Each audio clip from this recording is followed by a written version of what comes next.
Welcome everyone, you join us here today at the Land Rover Experience Centre in Eastern in the United Kingdom. I'm joined today by two very special guests. First of all, Mike, our Land Rover Classic expert. Mike, great to have you here. Thanks so much for joining us. And we're also joined by our second special guest, the Series 1 Land Rover, an icon in its own right. It's a real thing of beauty. Shall we take a deeper dive around and understand a bit more of the history? Yeah, absolutely. So the vehicle, when it arrived, it was actually a multitude of colours, this one. It was originally bronze green. She spent all her life in the outback. It was assembled in Australia originally, and in 1950. And on this massive estate, this massive cattle station, 25,000 hectares. So she was a little bit sunburnt, a little bit beaten, a little bit worn out, but she came back to Solihull and went through the process of being restored. When you get a vehicle to restore, obviously you've got a strategy, and one of the benefits of doing this at Land Rover, we've got access to all the engineering drawings and archives, so we can look at the vehicle, assess what needs to be done to it, and decide whether that part needs to be restored or replaced. And that's the same with all of the Reborn vehicles. I mean, bonnet catchers is such a classic piece. Yeah, they're certainly very 1950s and of the time, very functional. Definitely. So this is the 1.6 litre petrol engine, which puts out 55 horsepower. The vehicle isn't very heavy compared to a vehicle today. It only weighs 1,200 kilograms. So yeah, it's more than enough power to keep her happy. Amazing, and I love how it's even got the original chassis plate at the back there. Yeah, there's certain parts of the vehicle that you really want to try and keep original, and that plate there, we were able to keep it original. If you have a look at it, you can see it's ever so slightly worn and beaten, and that. Yeah, so the seats are green vinyl, and that's exactly what the specification was in the day. We kept the original key, which is a replacement key from Newman's Hardware in Townsville in Queensland, so that's a little bit of authenticity there.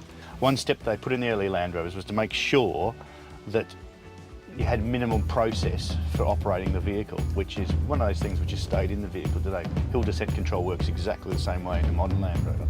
It's crazy. Well, speaking of off-road technology, should we jump in and go and put it through its paces? That's a great idea.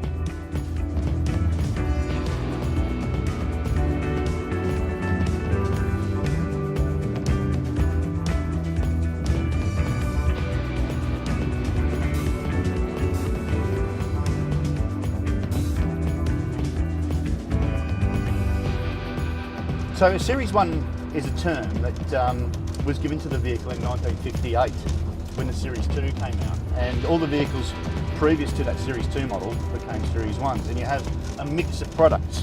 This model, an 80-inch, is a very short wheelbase. It's the original design. Once you get to the next model, which is the 86, you had the sister vehicle, which was the 107, the longer wheelbase. And that all came about from the other great feature that is in went through the series vehicles and Defender, was the box section chassis.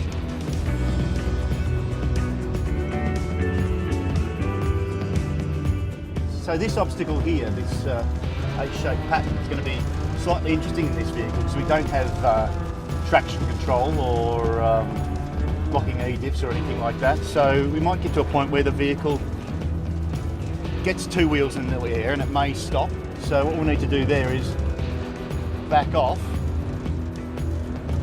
I'm going to just make it. There we go. So Perfect. just got that.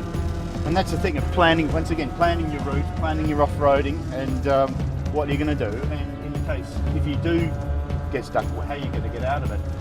Yeah, well, you can see how good this vehicle, this is the first model, the 80-inch, how capable it was just as a base vehicle. And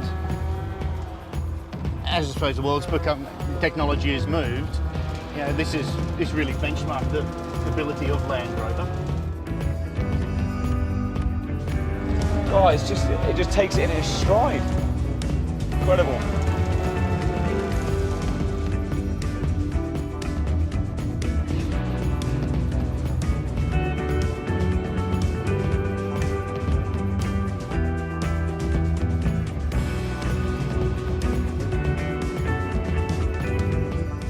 So the vehicle is very original. We came across her in 2015 and thought what a brilliant opportunity to make this vehicle the first Land Rover Reborn. And she came back to Solihull in 2015.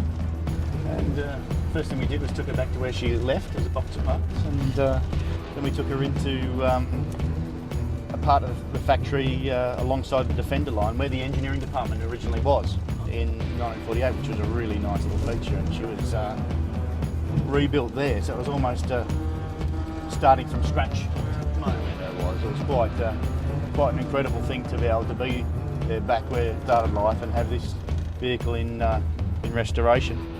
So Huey's Land Rover number one, or pre-production number one. So before Huey there was a couple of centre steer mule prototype style vehicles. Those other vehicles were needed to get the concept right.